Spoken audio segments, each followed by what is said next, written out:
예, 강의 3-2 계속해서 강의 진행하겠습니다. 이번 시간에는 강의 1에는 3-1에는 세계의 주요 종교, 강의 3-2는 세계의 주요 이단에 대해서 이렇게 한번 보겠습니다. 세계의 이단은 사실 우리 지금 한국에서 우리 성도들의 또 신앙생활에는 직접적인 큰 영향은 없어요. 만남이 잘 이루어지지 않고, 그러나 이론적으로, 학술적으로 이런 세계에 이런 이단들의 흐름이 있다. 역사적으로 있다. 그리고 현존을 하고 있다. 이렇게 볼 수가 있는데, 지금은 왜 이 주요 이단을 우리 신학교에서 강의도 하고 또 성도들에게도 교육도 해야 되느냐. 이게 지금 중요한 시점이 됐어요. 지금 우리나라가 세계가 글로벌화 되면서, 세계화 되면서, 외국 사람들이 한국에 오고, 한국 사람들이 세계로 나가요. 그래서 이 한국 사람이 과거에는 한국말을 하면서 한국만 살았는데, 지금은 세계가 하나의 촌이 됐어요. 촌이 돼서 연간 한 2,500만 명, 3,000만 명의 외국인들이 한국에 와요. 공부하러 오는 사람, 결혼 때문에 오는 사람, 여행 때문에 오는 사람, 또 이렇게 노동 때문에 오는 사람, 다양하게 있습니다. 그리고 한국에 정착해서 사는 사람들도 있어요. 그리고 한국 사람들도 2,500에서 3,000만 명이 해외로 여행을 다니거나 사업을 다니거나 공부하러 가거나 이렇게 해요. 그러다 보면은 전혀 우리와 관계없던 어느 지역에 종교가 내가 영향을 받을 수가 있고, 또 그 종교를 신봉하는 사람과 대화를 하면서 영향을 주기도 하고 받기도 하면서 또 신앙생활에 직간접적으로 영향을 받게 되는 것입니다. 그래서 이 세계 종교, 또 세계의 이단, 주요 이단들의 그 뿌리, 흐름들은 어느 순간에 툭 튀어나오는 것이 아니고 역사 속에서 잠재되어 있어서 그것이 현상으로 나타나는 그런 정세를 우리가 이해할 필요가 있습니다. 세계의 주요 이단은 보면은 영지주의, 마니교, 네스토리우스주의, 롤라드파, 후스파, 몰몬교, 안식교, 크리스찬 사이언스, 여호와의 증인, 그 다음에 뉴에이지 운동, 이렇게 다양하게 있습니다. 여기서 어떤 명칭이나 창시, 발생 시기, 경전, 그 다음에 주요 개념들을 개괄적으로 한번 보겠습니다. 영지주의는 시몬 마구스가 시작을 했고, 발생 시기는 1세기경입니다. 1세기경. 구약과 유대주의를 거부를 했다. 그 다음에 이원론, 유출설을 주요 개념으로 설명을 했고요. 마니교는 마니가 시작했습니다. 마니가 발생 시기는 241년경입니다.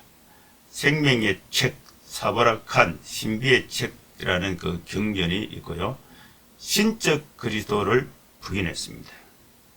예수님은 양성이죠. 완전하신 하나님, 신성, 완전하신 사람, 인성, 신성과 인성이 예수님의 한 본체 안에 함께 신성과 인성을 있는데, 그 양성이 있는데, 그 중에 이 마니는 이 신성을 부인을 했습니다.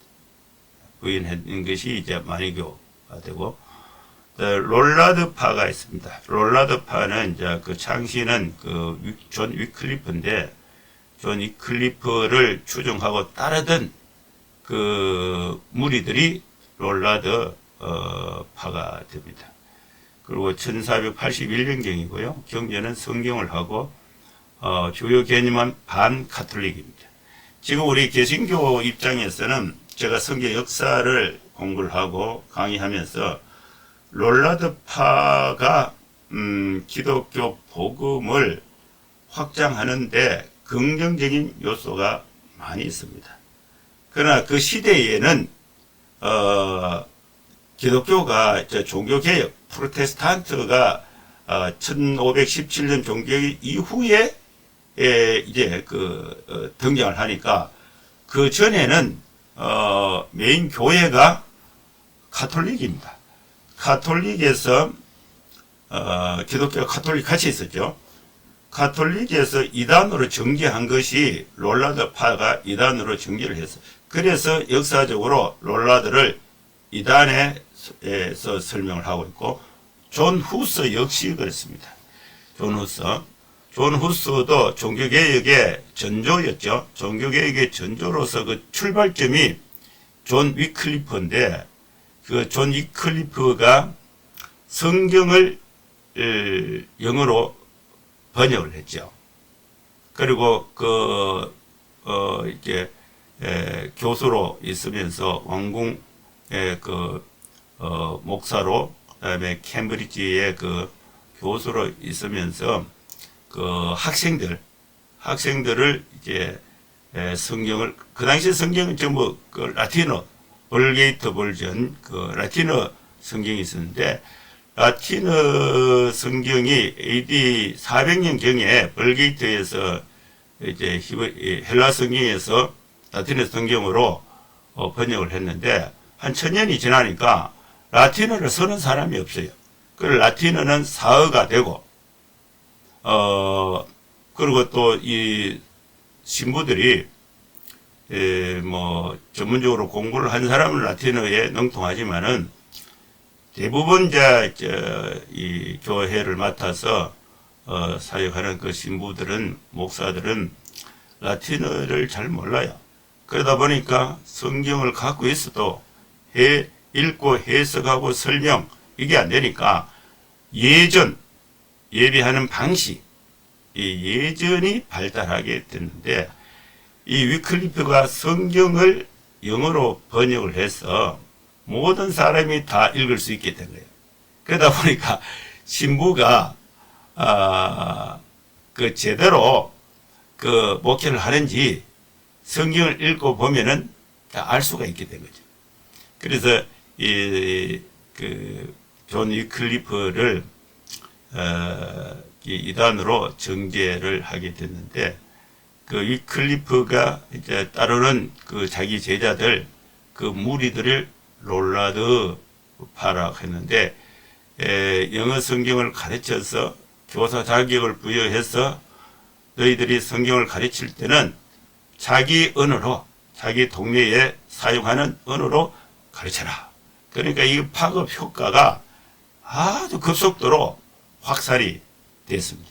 근데 이게 그 당시에 정통교회라고 했던 가톨릭에서는 이 롤라드파를 이단의 무리로 정죄했어요. 그래서 지금은 이제 학문적으로는 이단의 주요 이단에 포함이 되는데, 내용적으로 보면은 종교개혁의 전조 역할을 하게 되고, 또 기독교 복음을 바르게 확장하는 데 있어서 기여한 바가 있다, 이렇게 볼 수가 있습니다. 존 후서도 마찬가지죠. 존 후서는 이제 체코에서 이제 후스파, 존 후서가 시작했고, 1412년경 후서 역시 성경을 기준으로 해두고 가톨릭에서 이단으로 정죄받아서 화형이 됐습니다. 그래서 후스라는 말의 뜻은 뒤뚱뒤뚱 오리가 이렇게 걸어가면은 다리가 짧고 엉덩이가 크니까 오리가 뒤뚱뒤뚱 이렇게 걸어가죠. 존 후스가 강단에서 설교하는 것을 빈정대면서 흉내낸 거죠. 오리처럼 뒤뚱거린다. 그래서 존 후서인데, 존 후서가 화형을 당하면서 제가 그 체코의 후서 박물관에 한 2번 가봤어요. 가면서 그 종교개혁의 그 전조 역할을 이렇게 한번 그 답사도 하고 또 연구도 이렇게 해봤는데, 이 그 후서가 화형하면서 마지막 말을 어떻게 했냐면, 너희들이 오늘 오리 후서 자기를 불에 태워서 구워 먹지만은 100년이 지나지 않아서 백조로 탄생할 것이다. 이렇게 말을 한 거예요. 그런데 딱 101년 만에 누가 등장하느냐? 후서가 이단으로 정죄받고 화형당하고 101년 후에 루터가 등장합니다. 루터 말했던 루터가 종교개혁을 하게 되는 거죠. 종교개혁을 하면서 백조로 등장합니다. 백조. 그래서 이 후서의 그 유언이 루터에 의해서 101년 만에 백조로 등장해서 종교개혁이 본격화되고 완성으로 나아가는 그런 하나의 하나님의 섭리 역사가 있었다는 것을 볼 수가 있습니다. 그 다음에 그 몰몬교는 미국에서 시작된 이단인데, 조셉 스미스 2세 1830년입니다. 몰몬경이 있어요.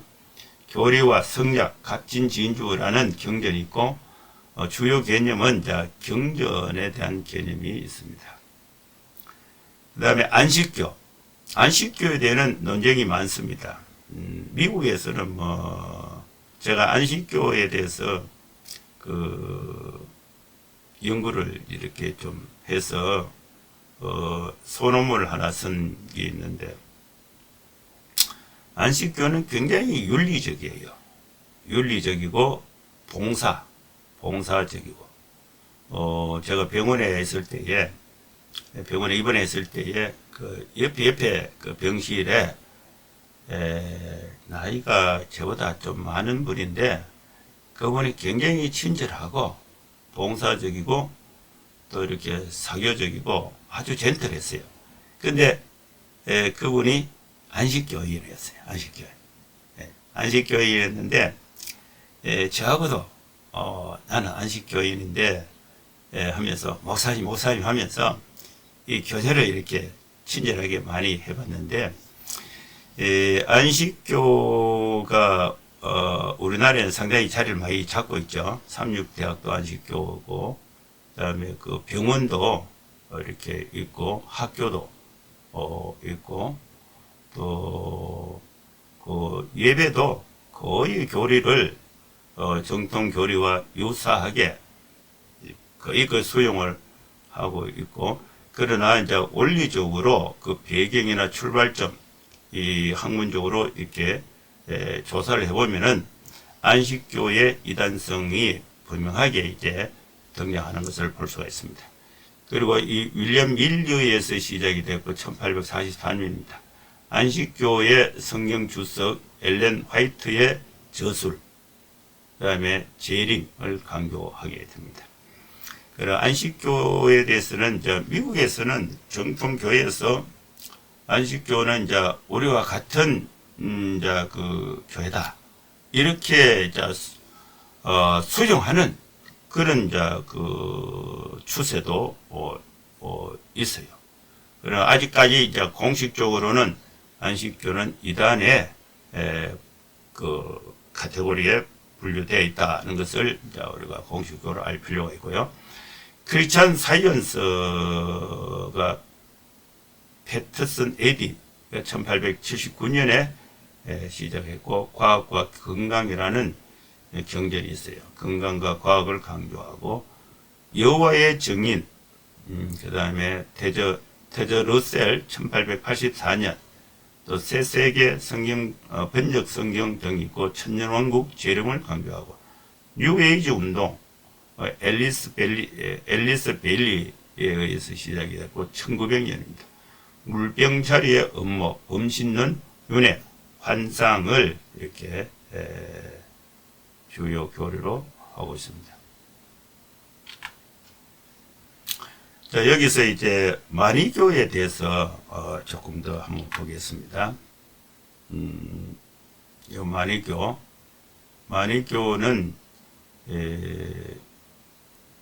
만이교는 아주 우리가 익히 알고 있는 그 성 어거스틴이 어머니 모니카와 어거스틴이 있는데, 이 어거스틴이 만이교에 심취해서 이단에 빠져 있을 때에 어머니 모니카가 인내하면서 아들을 위해서 기도해서 나중에 이제 회심하고 돌아와 가지고 이 어거스틴이 아주 신학적으로 또 기독교 역사 가운데에 아주 주요한 일을 하게 되는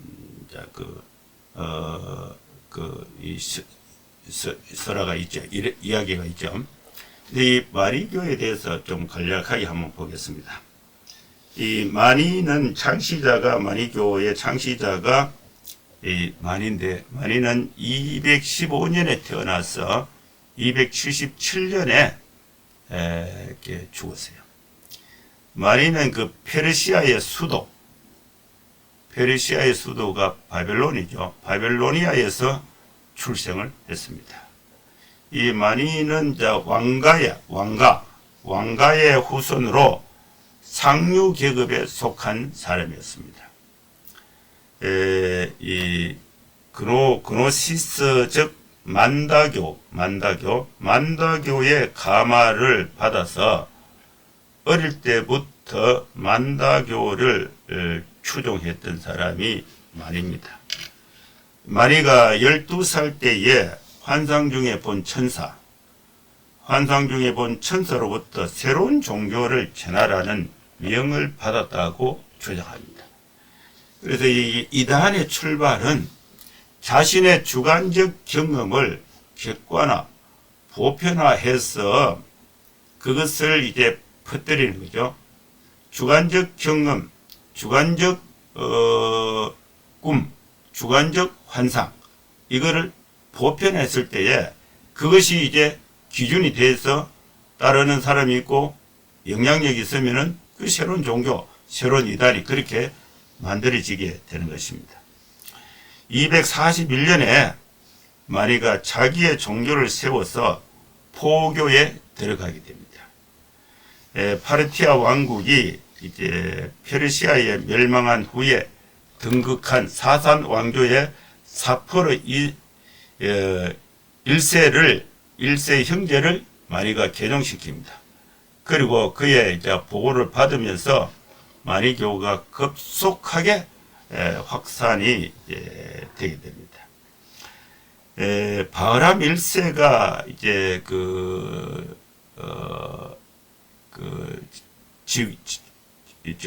제위하고 있을 때에 그때가 274년에서 276년인데 이때의 조로아스트교 교도의 미움을 받아서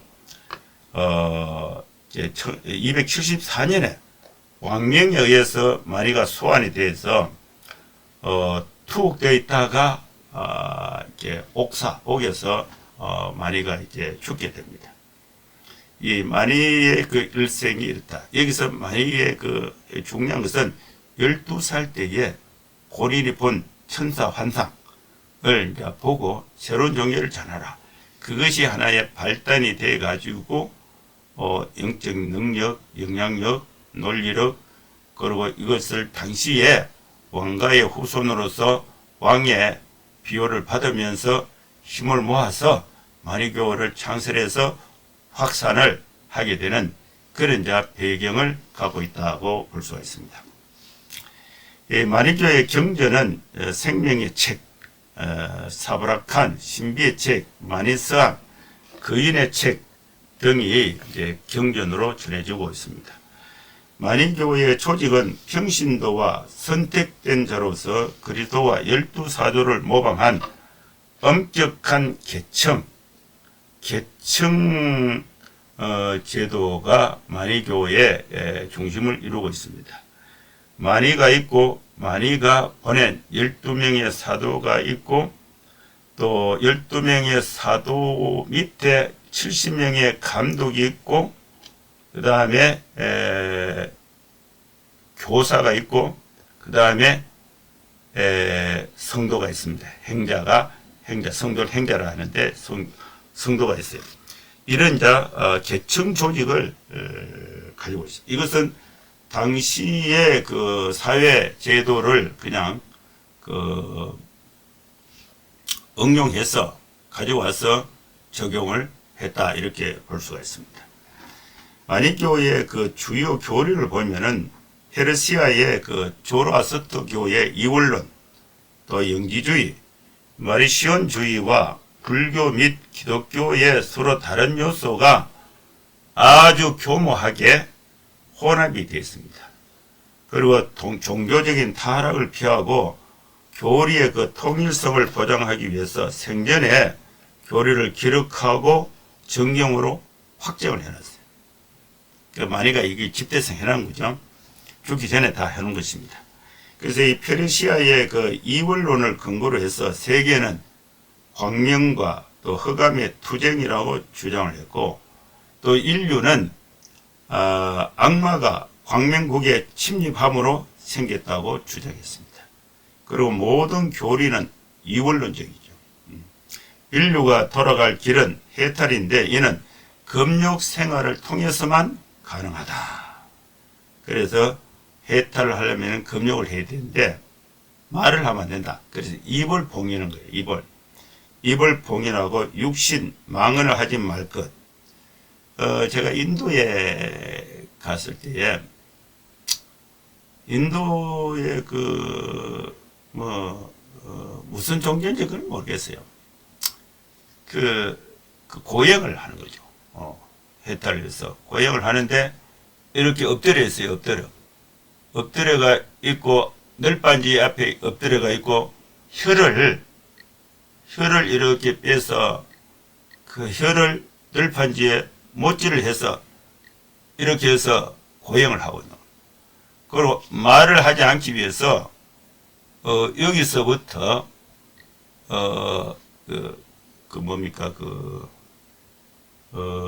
젓가락 같은 거 이렇게 해서 그거를 이렇게 통과해서 입술, 그 다음에 이 입술을 이렇게 통과해서 이렇게 묶어서 이렇게 이제 있는 거예요. 맨날 며칠이고 그렇게 있고 밤물 때는 이제 빼서 묶고 다시 꼽아갖고 이렇게 이제 고행을 하는 거죠. 이 마니교도 이렇게 고행을 통해서 금욕 생활을 통해서 해탈하고 인류가 돌아갈 길은 해탈인데 금욕을 통해서 된다. 그래서 입을 봉인한다. 그 다음에 손을 봉인한다. 모든 악한 일을 행하지 말 것. 가슴 봉인, 정욕과 악한 생각을 하지 말 것. 스스로를 예수 그리스도의 제자라고 하고 자신이 보혜사라고 주장했던 사람이 마니가 되는 것입니다. 이 마니교와 잇진 역사적 사실을 보면은 어거스틴이 청년 시절에 마니교에 심취한 바가 있습니다. 마니는 자신이 아담, 붓다, 조로아스터, 예수로 내려온 예언자의 마지막 계승자라고 마니가 주장을 했어요. 그리고 강력한 선교 활동을 펼쳤습니다. 로마와 갈리아, 스페인, 프랑스, 중앙아시아, 북아프리카, 인도, 694년에는 중국에까지 전파되었고, 몽고의 유목민인 그 위구르 왕국에서는 폐망할 때까지 국가 종교로서 마니교를 신봉했습니다. 상당한 영향력이 있었다고 볼 수가 있죠. 중세 유럽에서는 마니교와 유사한 가르침을 가진 신마니교라는 종파가 나타났고, 중세의 그 바울파, 보고밀파, 카다리파, 알비겐파와 유사하다고 했지만 직접적인 연관성은 없어요. 이 만유교의 그 가르침의 그 특징을 보면은 이원론적 창조관을 소유하고 있고, 그리스도는 빛의 대표자이고 사탄은 어둠의 대표자로 봤습니다. 그리고 또 그리스도의 육체는 온갖 환영에 지나지 않는다고 가르쳤습니다. 그러면서 엄격한 검역 훈련을 강요했고, 세속의 권위와 물리적인 권세는 비난했습니다. 또 육식과 음주를 금하고 악행과 정욕을 멀리하도록 가르쳤습니다. 자, 이와 같은 이 만이교가 만이에 의해서 창설이 돼 가지고 또 금욕, 고행을 통해서 해탈에 이르는데 입에 봉인, 손에 봉인, 가슴 봉인, 또 금욕 이걸 강조하면서 이 영향력이 또 적극적인 또 포교, 선교 활동을 통해서 굉장한 영향력을 갖게 됐는데, 중국에서는 이 불교로 가장하여 선교해서 토착화의 전형을 보여주기도 했고, 또 어거스틴이 만이교도로서의 경험에 의해서 회심을 하고 신학을 집대성한 그런 영향 속에 있다고 이렇게 볼 수가 있습니다. 오늘 이제 이 주요 이단에 대해서는 만이교에 대해서 이렇게 살펴봤는데, 요 만이교죠. 여기에 이제 좀 더 볼 것이 이제 강론에 들어가서 몰몬교, 그 다음에 여호와의 증인, 또 크리스천 사이언스도 이단에 들어가는데 현실적으로 뭐 크게 많은 영향이 없고 이게 포교에 영향이 있는 게 아니고 사상계에 이 영향을 주고 있어요. 뉴에이지 운동 역시 그렇습니다. 뉴에이지 운동하는 하나의 뭐 어떤 교회를 만들어서 모아서 가르치기 이게 아니고 이 삶 속에, 문화 속에, 사상 속에 이런 것이 막 떠돌아다니는데 그게 자리 잡고 있는 거죠. 이런 자 형태를 이렇게 가지고 있습니다. 그리고 있는데 이런 자 이 세계의 주요 이단 이런 흐름을 우리가 포괄적으로 이해를 하고, 또 세계의 이것은 하나의 사상으로 굳어져 있는 것이 아니라 이것이 변형이 되고 있는 거예요.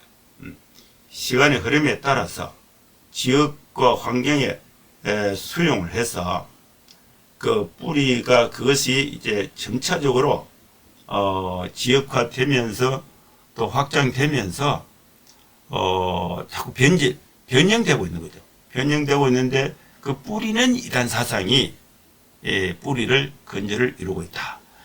대승불교와 소승불교가 있는데, 소승불교는 대중적이지 않아요. 경전을 강조합니다. 대승불교는 인도에서 시작했지만은 이것이 중앙아시아에 가면은 인도 걸 그대로 옮기는 것이 아니고 중앙아시아 것으로 만들어지는 거예요. 그래서 현지를 수용해요. 혼합합니다. 그러면서 새로운 것을 만들어내죠. 그러면서 동남아로 오면서 한국으로 오면서, 그래서 파급, 포교의 어떤 파급 효과가 강한 것이 대승불교가 이제 강하게 되는 거죠. 이런 거와 마찬가지로 이단의 사상은요, 유일 진리를 지키는, 보수하고 파수하는 그런 기능이 없어요. 흘러가는 대로 그 뿌리가 역사적 이 시간이 오고 지역적으로 언어와 문화와 종교에 새로운 게 조했을 때에 거기서 충격을 주면서 거기서 새로운 그 지역화된 것을 만들어요. 그러니까 이게 토착화에 굉장히 영향력을 이렇게 미치게 되는 것입니다. 그래서 이 기독교 복음, 유일신 하나님과 또 변할 수 없는 이 복음의 진리를 가지고 이렇게 살아가야 하는 우리 성도들의 입장에서 이 사상에 있어서 이단의 사상, 종교의 특징들, 역할들 이런 것을 이해하고 공부하면은 매우 유익하다 이렇게 볼 수가 있습니다. 자, 이렇게 해서 세계 주요 종교와 이단에 대해서는 개론적으로 이렇게 설명을 하고, 이제 강론에 들어가면은 종교 하나씩 좀 더 신관이나 구원관이나 또 이단의 어떤 그 교리들, 문제점들 이것을 좀 더 구체적으로 강의하는 그런 시간을 갖도록 그렇게 하겠습니다. 여러분 수고 많았습니다. 오늘 강의는 여기서 마무리하겠습니다. 다음 주에 또 교실에서 또 강의실에서 뵙도록 하겠습니다. 기도하고 마치겠습니다. 거룩하신 하나님 아버지, 오늘 이렇게 그 에레메스 강의를 통해서 이단과 종교, 세계의 주요 종교와 주요 이단에 대해서 또 개론적으로 알아봤습니다. 하나님의 복음의 진리에서 이탈한 종교, 하나님의 교리의 복음의 진리에서 또 이탈한 이 교리들, 이단들을 우리가 역사적으로 세계사 속에서 또 우리가 이해하고 또 세계인들과 만남을 통할 때에 우리가 거기에 영향을 받아서 이단 속으로 가는 것이 아니라 복음의 정통 진리에 확고하게 서서 그들을 깨우치고 변화시킬 수 있는 사명을 감당할 수 있도록 하나님의 도우심과 은혜가 함께하여 주시옵소서. 예수님의 이름으로 기도하옵나이다. 아멘. 예, 감사합니다. 다음 주에 뵙겠습니다.